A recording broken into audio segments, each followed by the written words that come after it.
আসন্ন ত্রয়োদশ জাতীয় সংসদ নির্বাচনে কুষ্টিয়া ৩ আসনে বাংলাদেশ জামায়াতে ইসলামীর মনোনীত সংসদ সদস্য পদপ্রার্থী মুফতি আমির হামজা মনোনয়নপত্র উত্তোলন করেছেন। আজ বুধবার দুপুরে রিকশায় চড়ে এসে কুষ্টিয়া জেলা প্রশাসকের কার্যালয়ে অতিরিক্ত জেলা প্রশাসক ও অতিরিক্ত জেলা ম্যাজিস্ট্রেট জাহাঙ্গীর আলমের কাছ থেকে তিনি মনোনয়নপত্র গ্রহণ করেন।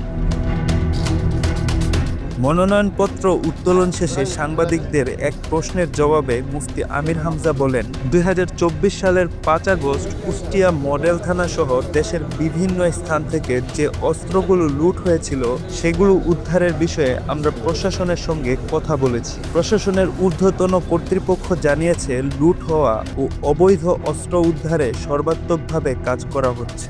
আমরা কিছুদিন আগে তো মিটিংয়ে বলেছিলাম যে সদর থানাটা যেহেতু পুরা পুড়ে যায় এবং লুট হয়ে যায় অস্ত্রগুলো, নির্বাচনের আগে এগুলো যদি কালেকশন করা না যায় এবং বিশেষ করে এই যে বর্ডার এলাকা হওয়ার কারণে দৌলতপুর দিয়ে বহু কিছু ঢুকতেছে।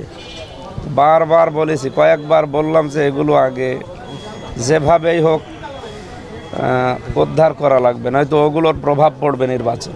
তো ওনারাও কথা দিয়েছে যে আমরা চেষ্টা চালাচ্ছি, এখনও তো আমরা কাজ দেখতে পাইনি, আশা করছি সামনে এগুলো কালেকশন করব। নির্বাচনের ফলাফল সম্পর্কে আশাবাদ ব্যক্ত করে তিনি আরও বলেন, সুষ্ঠু, অবাধ ও নিরপেক্ষ নির্বাচন হলে বিজয়ের ব্যাপারে তিনি শতভাগ নিশ্চিত। আমাদের এই দুইটা থানায় আমি কম বেশি প্রায় ডোর গিয়েছি, ডোর টু ডোর।